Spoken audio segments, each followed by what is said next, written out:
So based on the title of the video, I'm sure you have somewhat of an idea what this video is about, but let me tell you this, I'm gonna put timestamps in the description box below. That way it'll be easier to navigate through this video because I have no clue how long this video is gonna take me to make. So let me give you a little backstory so you have an idea of where this video is coming from. So I made another video about IULs, just explaining what they are, how they work, and things like that. And someone made a comment about, hey, these are the 8 reasons why IULs are bad. And I replied back, letting them know they were misinformed. And I even offered to jump on a one-on-one Zoom call so I can walk them through and show them exactly why they are misinformed. So they chose to not take me up on my offer for whatever reason and proceeded to go back and forth with me in the comment section. And that was leading nowhere because it seemed like they had their mind made up as far as like what they believe the product is and how the product works. So based on some of the replies I received back, I got an idea that they didn't really understand how IUL actually works. So I kind of left it alone and figured like, hey, I would just make a video replying to all the different areas so then they can watch it and hopefully be educated. One thing I do know is they work for a company named Primerica. So if you're familiar with Primerica or you know about Primerica or maybe you had experience with Primerica, you could put it in the comment section so I can learn more about the company. I know they're an insurance company, but I don't know necessarily how they do business. So I would like to learn from you guys what you guys know about Primerica, and that way I can inform myself and learn more about the company, what they stand for. And hopefully the information that they were putting in the comment section isn't something that they learned from the company Primerica, but who knows? Like I said, you guys probably know more than I do, so I'll be looking forward to see your comments so you can let me know what were your experiences with the company Primerica. So let's go ahead and jump in so we can see if we can clear up some of these reasons that make IUL such a bad product. And by the way, I'm not here to push IUL on anybody. If you've watched my channels, you know I'm very big on comparing things, pros and cons. I believe there's no such thing as a perfect investment, but if somebody comments something and I know for a fact it's false, I'm gonna clear it up. So in this video, it is gonna be more of a defense of IUL, but at the same time, I always say you wanna get a product or put your money in places that's gonna benefit you and be in alignment with your actual financial goals. Just wanted to throw that in there before we get started. So the first concern was the first 5 years, no growth. So let's tackle that. So right here, what you're looking at is an actual illustration. And I'm not here to push a company, so I'll be blocking out the company and of course my personal information, but it gives you an idea of what the actual product looks like. So this person here, this is a female, age 30. We're starting off with the death benefit of $159,867. So that is the death benefit, and it is paid monthly. So the monthly amount going into the policy is going to be $500 a month. Okay, so that's where, if you look at this, the blue section, so you have the year of the policy, the age of the client that year, premium outlay, that is that $500 a month times 12. So it's going to show you an annual number going in. That's what that $6,000 represents. Now the accumulated value, that is your actual cash value. That's the column that's going to grow and earn compound interest. So you can see you put in $6,000. In this situation, $4,983 went to the cash value.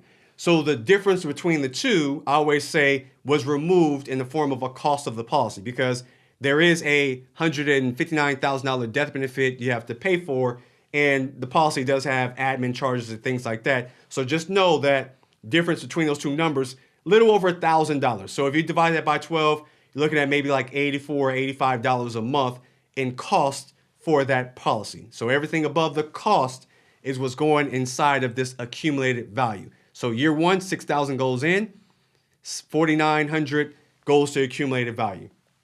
Then you have the cash surrender value. That's just kind of showing you if you canceled the policy and walked away, or if you want to access policy loans or things like that, it shows you what's available. So you can see 100% is not available right out the gate. So you're losing maybe $200, $300 off the top if you cancel the policy right away, or if you want to take a policy loan.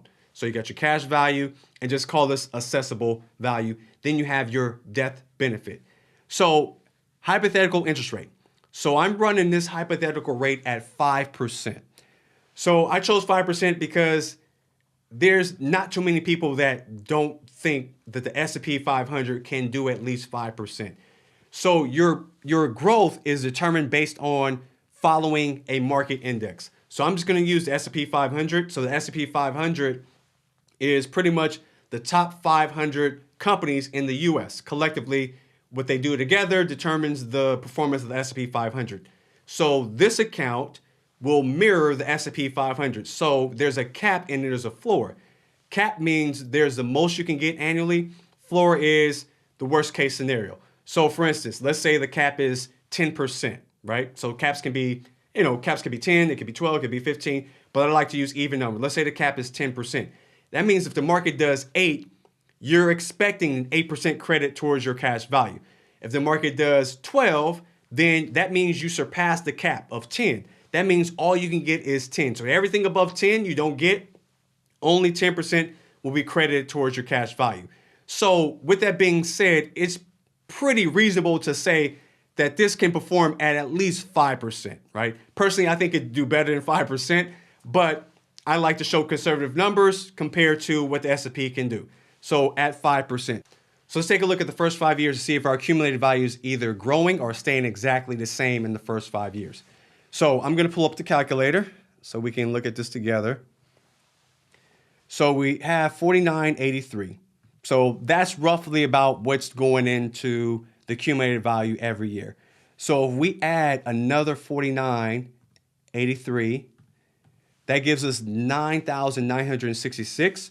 However, the accumulated value is 10,221, right? So there's some growth, right? Because what you put in, it would only been 9,966, but there's more than that, so there's some growth. Let me add another 49.83, and we're at 14,949 plus 49.83 plus 49.83. So that's 5 years. So 24,915, and we go 1, 2, 3, 4, 5. At year 5, 27,544. So it looks like there was some growth. So let's subtract 27,544. So there's some growth. There's $2,629 worth of growth in the first 5 years. And again, this is assuming the market only did 5%, right? So this is a hypothetical number because the market moves every single year. The market can be more, it could be less. So this can be 8%, it could be 9%, it could be 3%. So it has to be a hypothetical number because you're not getting a fixed rate of return every single year. You're getting a rate of return that's going to follow whatever the market does every single year. So hope that makes sense. So question number 1, does it gain any cash value or does it gain any interest or any growth in the first 5 years? I would say the answer is yes. Mathematically, it says yes, and that's even at a 5% rate. So now let's move forward to comment number 2. So this one says you can only get the death benefit or the cash value to leave for your family. The company keeps one or the other. Who pays for 2 things and only gets one? So it's saying you only either get the cash value or you're going to get the death benefit, not both. Okay, so let's look at the illustration we're looking at right now. So we started off with an initial face amount of $159,867, right? Now, if we look at our death benefit column here, we can see that number is increasing. It's starting to get larger and larger and larger. Why is that? So what it's doing is taking your $159,000 initial face amount and it's adding your accumulated value, and that's what's going to pay out in the form of a death benefit. So let's check that out. So if we take, let's pull up our calculator again. So if we take 159,867 and then we add, let's do this year right here. So we're adding this policy year 9. Policy year 9. So here we go. Let's make it even. Policy year 10, right above the green bar. So we're adding $62,620. That means that total, this cash value plus the death benefit is $222,487. Ironically, what's the death benefit in year 10? $222,487. So when you pass away, the insurance company says, okay, how much is the death benefit? $159,867 plus how much money is in the cash value? $62,620. Combine them both, and that becomes your death benefit that pays out. So you're not getting one or the other, you actually get both. right? You get your cash value plus the death benefit, which you can clearly see here, and it continues to go higher and higher and higher based on the value of your cash value growing over every single year. So I think that clearly answers comment number 2, where we can say that's debunked. You do not only get one or the other, you clearly get both. And if you're wondering how you do that, this is called an increasing death benefit. That's the actual title for it. Increasing death benefit means it takes your death benefit and it increases it by your cash value. So now let's move on to the next comment, which was the so-called strongest benefits immediately go away if you are late one time. So I'm not sure what he meant by the strongest benefits. I would say the strongest benefit when it comes to a life insurance policy is the death benefit. I would say the second strongest benefit is the cash value. So let's just look at both. Let's look at the death benefit. What happens to the death benefit if you're late one time, and what happens to the cash value if you're late one time. So in this scenario, let's say you're late. We're going to be late. I'll write an example. We're going to be late 5 years. So we're going to stop paying in the policy for whatever reason. We don't make a payment into the policy for 5 years. I would say that's pretty late. Would you say that's pretty late? Because not only are you late on one payment, you're late on every single month for 5 years straight. What happens to your death benefit and what happens to your cash value? Okay, so let's look at the death benefit first. So death benefit over here, it was $240,000 when we made our last payment in year 12. We didn't pay anything in year 13, but what happens? Our death benefit increased. What about the year after that? It increased again, and increased again, and increased again, and increased again. So it increased every single year, even though we did not make a payment. That's kind of odd, right? How did it do that? Because here's our cash value. So our cash value, right, because this is growing at 5%, at 5%, it's pumping out so much compound interest that it not only makes the premium payment for you, but still has enough money left over to continue to grow. And the growth of this cash value is what's driving up the actual death benefit. Because remember, it's a combination of the initial death benefit plus the cash value together is what pays out. So you can see that the policy pays for itself because you're clearly not paying for it. It pays for itself for 5 years straight and still has enough compounding to continue to grow. That's remarkable. And again, this is at 5%. So the comment said, if you're late one time, we can all agree. It doesn't matter if you're knowledgeable in insurance or you know anything. Common sense can tell you that 5 years is a lot longer. 5 years of not paying is a lot longer than one missed payment. And even though you didn't pay for 5 years, your death benefit was driven up and your cash value still was driven up. And that's at a 5% rate of return. If the market was doing better than 5%, then we already know it's going to do better than 5%. So I would say we pretty much covered that. So we know if you don't make a payment, if you're late, you're okay. Your cash value can take care of it on your behalf, but you still have that compound interest that's working for you that drives, one, the death benefit up higher and your cash value up higher at the same time. So whichever one he was referring to as far as like the strongest benefit, we covered the two strongest benefits, which were the death benefit and the cash value, and both got better even though we didn't pay into the policy. So now we're on comment number 4. And comment number 4 says the fees eat up all the cash by the end, so it cannot grow as promised. Cap rates suffocate the growth as well. So the fees eat up all the cash by the end, so it cannot grow as promised. So we're looking at this policy and we clearly put in $6,000 and there's only $4,900 that goes towards your actual cash value. So we know fees are included in this policy. So it's not like $6,000 you pay into it and your accumulated value says $6,000 and we got to calculate the fees later. The fees are already calculated into this illustration. So we're going to account for the fees. I'm going to show you what it looks like in later years. And cap rates suffocate the growth as well. If you're in a product that has a 10% cap and it's following, for instance, okay, let's say the product has a 10% cap, just to make it easy. Product has a 10% cap It's following the market, which is no cap. If the market does 12, you're limited to 10. I think that's pretty straightforward. That's pretty obvious. The reason people are okay with that is because they like the fact that if the market went negative 20, they're locked in and they're not taking any negative credits because of the poor performance of the market. So you're not going to lose. Your account value doesn't go below zero if the market performs below zero. So you're like in that middle zone. So if this is the zone, if the market performs up here, you're only going to get this level. But if the market performs down here, you're not going below that level. So all your previous gains are locked in.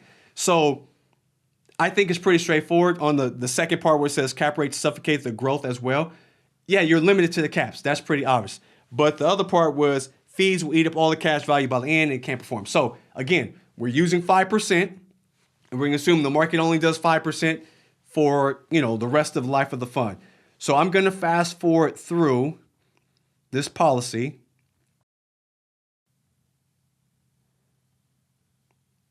Okay, so let's start here.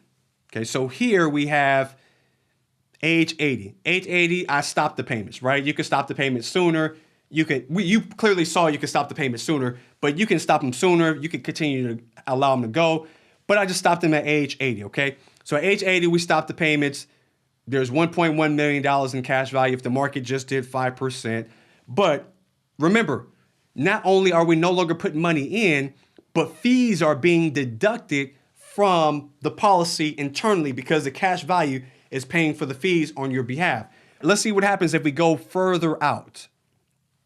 So if we go further out, you can see the policy makes it to the final year, which is age 121. So you can see this is the last year of the policy, age 120. And at that point, $7.1 million is in there and it's still paying for itself. So remember, the fees are already baked in here, right? So, and again, this is assuming the market only does 5%. So I think that kind of clears up that response to number 4 regarding the fees eating up the policy, because it looks pretty good to me, right? So let's move on to the next one. Okay, so number 5 says it has never beat the market in 100 years ever. So let's get this cleared up. So we know by now that the S&P 500 has no caps. It's the stock market. It can go as high as it wants to go. But the IUL has caps. So IUL has a cap. So that means if the S&P does 18, you're not going to get the 18 in your IUL. But at the same time, if the S&P does negative 18, you're not going to take that 18% loss. So what I want to do is show you side by side what it looks like, and you tell me if the S&P beats an IUL every single year. Because think about it. Let's say we both had $1,000, and I had $1,000 inside my cash value IUL, and you have $1,000 in your brokerage account following the S&P 500. Let's say the market went negative 24%, right? If that happens, that means your account balance drops by 24%. If that happens to me, that means my account balance stays at no loss. So it stays exactly at $1,000. So I have $1,000, you have 24% less than $1,000. So if you take negative 24% compared to 0%, which one would you say performed better that year? Pretty straightforward. So yes, the IUL can outperform the S&P 500 if the S&P 500 has a negative year. Now, the S&P 500 operates on what's called a point-to-point. So a point-to-point means December 31st does not apply to all accounts, because if you open your account in April, the only thing that matters to you is April of the following year, because that'll be your 12-month anniversary. So every month there's a new anniversary when it comes to these policies because they're point-to-point.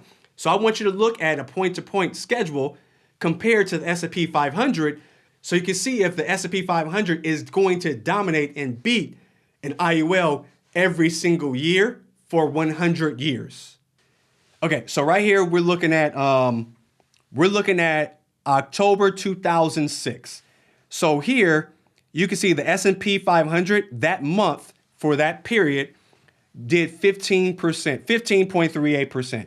So the cap happened to be 12%, so you got a 12% cap. So who performed better? The S&P 500 performed better because IUL was hit with the cap.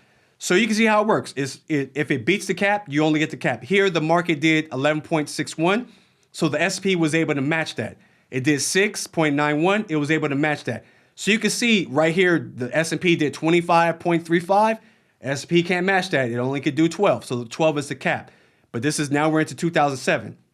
But let's scroll up and take a look at what happens here. Some of you guys may remember what happened in 2008. So here, the S&P did -1%. So that means you got 0% in your IUL. So you're left exactly where you left off. Not a big difference. But then guess what? The S&P got worse and worse and worse. So now the S&P did -20. You got 0. -35, you got 0. -40.62, you got 0. Which account performed better? The -40% or the 0%? I think anyone can look at this and tell you 0% is better than -40%, right? So you can see all the way in through 2009, same thing. Then, okay, October 2009, S&P came around and finally did 9.42%. And guess what? You just unpaused and now you went up 9.42%. Then did 27 huge rebounds and now you're hitting the cap. You're hitting the cap, you're hitting the cap, so you can't compete with these. And then you fast forward again, you can see, you're getting some good double-digit rates of return. Then in 2011, there was a -2%. That time period, you had 0. Then from there, it did 16. You got the 13 cap. See the cap change or whatever. Caps change. 13.35. You got 13. So you can see the S&P 500 can actually lose to an IUL if the S&P 500 performs at a negative number. So, but on the upside, yes, upside, the cap cannot compete with the upside. But to say that you will never beat the S&P 500 ever in 100 years is totally false. And I'm showing you exactly how it's totally false, because you can ask a lot of people that experienced a lot of losses in 2008, do they wish they had guarantees on their money at that point in time?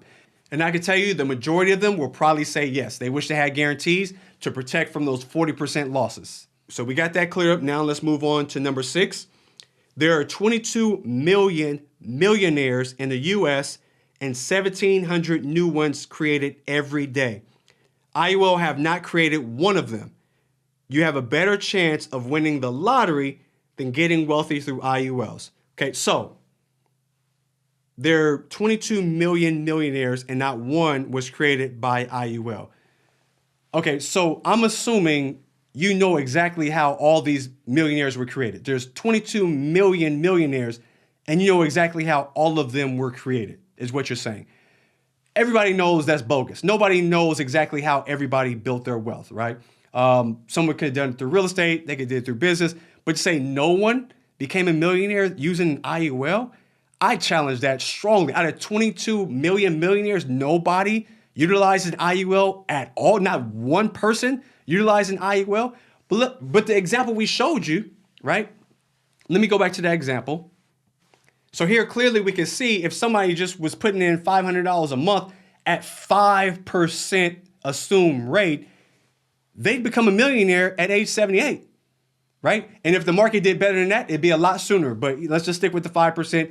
So I think you can create millionaires with an IUL, right? This is just $500 a month, right? They're just, let's say you just saved it for retirement. There's $1 million in their account. That means they are actually a millionaire. So there's no way for me to prove that not one of the 22 million millionaires used an IUL, but at the same time, there's no way for you to prove that they didn't. But I'm showing you how you can become a millionaire with an IUL at $500 a month, assuming a 5% rate of return. And technically, you can also become a millionaire through receiving a death benefit. So if there's an IUL that has a death benefit and you receive the death benefit, you could be on the receiving end of $1 million and become a millionaire from, a parent or somebody passing away. So that's another way. I didn't even think about how you can actually become a millionaire through IUL. But just from accumulation purposes, you can see that it is possible through accumulating just from growth of your account. And just out of curiosity, I want to know, what are the chances of actually winning the lottery? And it says clearly it's 1 in 992 million. So you're telling me that I have a better chance of hitting the lottery than I do contributing $500 a month and assuming that the market's going to do a 5% rate of return or better. That just doesn't make sense. Okay, so let's move on to the next one. We're at number 7 now.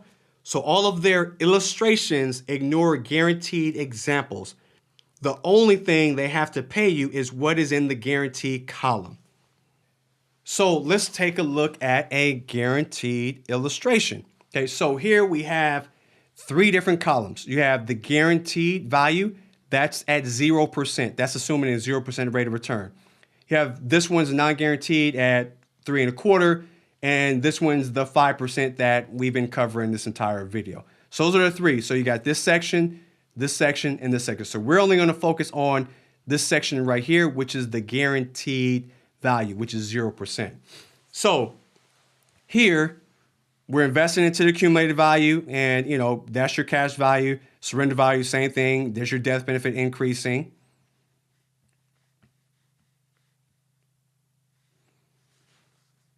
Here we're looking at another group. So this is age 40 through age 59.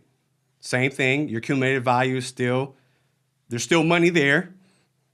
I mean, nothing compared to, what's at a 5% rate of return, but there's still money there. And this is assuming no interest, okay? Okay, and here we go here. This is, to age 79. So age 79, there's $152,000, almost $153,000 in cash value. Death benefit, $315,000. And here we have, if it was the non-guaranteed, $1 million, right? So guaranteed column, let me explain the guaranteed column. The guaranteed column is 0%. Why is it 0%? Because there's no guarantees in the stock market, okay? Now, for you to get this guaranteed column, for this guaranteed column to actually happen for you, that means the stock market would have to, in this example, what we're looking at, the stock market would have to perform negatively every single year for 50 years straight. Think about that. Think about the odds of that happening. The stock market performed negative every year for 50 years straight. That's the only way you'll get a negative interest rate credited towards your account, right? And even so, we looked at it, and the policy is still running. Is it realistic to think that you'll get a negative interest rate credit or negative numbers based on the market for 50 years straight? That's beyond unrealistic, right? That I don't think, if that did happen, we have bigger things to worry about then. We won't even care about money. If the market was, we're talking Amazon, Google, Walmart, Costco, all these companies going belly up for 50 years straight. That's how extreme it has to be for it to be a 0% rate of return for 50 years. So the column is right there, right? But if you talk to anyone, I'm asking you guys, do you think it's realistic for the market to be negative for 50 years straight, right? And if it did, would you even care about this account? Would you care? You wouldn't care. We probably wouldn't be using money, right? We're trying to figure out what are we going to eat tomorrow type of thing, right? But that's neither here nor there. But that's the guarantee column. So the guarantee column means the market was negative, so you got the 0. So they're only guaranteeing you what the market can do. So if someone says, look at the guaranteed column, then that means they have no faith in the stock market. But I'm sure that same person that says, look at the guaranteed column is telling you, hey, you need to invest your money directly in the stock market, because if you think the stock market is going to boom, right, then why would you think the IUL that's following the stock market is going to perform at 0? That makes no sense. Yeah, I think the market's going to do a 12% average over the next 50 years, but the IUL that's following the stock market is going to perform at 0% over the next 50 years. Such a contradiction. It makes absolutely no sense, but I'm here to cover it. I'm here to cover it, so I want you guys to see it. So that's pretty much the answer to that question, right? So that's your guaranteed column at 0%, and it's still performing. It's still in force, and we're talking 50 years out, okay? And then the last one was over 30 years, the average basic Roth beats an IUL in wealth creation 33 times to 1, okay? So first off, I'm assuming we're talking about a Roth IRA here, right? So a Roth IRA is a tax shelter. It's a retirement account. So there's no investment. A Roth IRA is not an investment. A Roth IRA must hold an investment. It tells you how that investment is going to be taxed. Okay, so if you're in the financial industry, you should know that, right? So because the Roth IRA can hold mutual funds, it can hold stocks, it can hold commodities, it can hold real estate, it can hold a cash account. Because think about it, let's say you had a Roth IRA and you're invested in stable funds at 0%. There's no that's not going to be the IUL. At 0% is not going to be an IUL. Let's say your Roth IRA is invested in bonds. Probably not going to be an IUL. So it's all about what you're investing in. But if you're investing in S&P 500, I get it. Then you're side by side comparing. But again, the IUL was not meant to try to beat the market. The IUL was meant to give you upside potential with downside protection. You want your money to grow, but if the market were to go down, you want that protection against loss. That's the point of the IUL, in addition to the tax benefits that come along with it as well. And the early access, you don't have to wait till you're 59 and a half years old like you would with a Roth, right? So that's why people put money inside IULs. So that makes absolutely no sense, because it makes me seem like you don't really understand what a Roth IRA is, because a Roth is a tax shelter. It's not an investment. Investments are inside of a Roth, and it could be any type of investment inside of a Roth. It could be real estate inside of a Roth. So that didn't make sense, but 33 times to 1, that's pretty high. So pretty much what you're saying is, let's take a look at this. So here we are at year 30. So year 30, $500 a month, all fees deducted, and we're at $347,000 in cash value, assuming a 5% rate of return. So I want to see what that compares, because it should be 33 times that. So you should have 33 times that. So I'm going to run a market performance at 10%. So I'm going to double the interest. I'm going to assume there's no fees at all. So I'm going to put the whole 6,000 in there. We're going to pretend like there's no fees, and we're going to double the interest, and I'm going to see if we can get 33 times the amount of money. So I'm going to record my screen over here on my iPad while I do this calculation, because I need a compound interest calculator. Okay, so here we go. Compound interest calculator. So principal amount, we're going to start off with $0. Monthly deposit, we're going to put the entire $500 in. Period, it's going to be 360 months. And we're going to do a 10% rate of return. And again, we're going to assume no fees at all. We're going to double the interest rate, and we're going to assume no fees, and it's going to compound annually. Let's see what we end up with. We end up with a maturity value of $1 million, $39,646. And that is not 33 times $347,000. It's about 3 times that. So let's see. Let's do that. 347, 682 times 3. So it's a little less than 3 times. So you said 33 times. It's less than 3 times. So let's just round up, and let's say it's 3 times. And that's assuming the market did 10% and there's no fees being deducted from this account at all. And we're going to assume no taxes at all either. But let's say if we did a 5%, if we did 5 and 5. So 5%, calculate that, it'd be $409,000. So that's pretty close, right? So it's $409,000. But when you factor in that the IUL, you're able to access that money tax-free, I don't know. I think you'd be winning in the IUL, and that's even with paying for a death benefit and all whatever fees being deducted.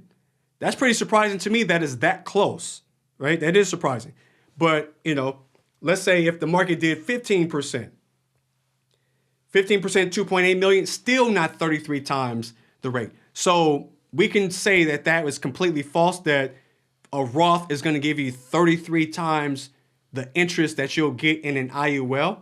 I thought it was going to be more than 3 times, but it's about 3 times. And again, that's assuming no fees. And realistically, we know there's no account that has no fees.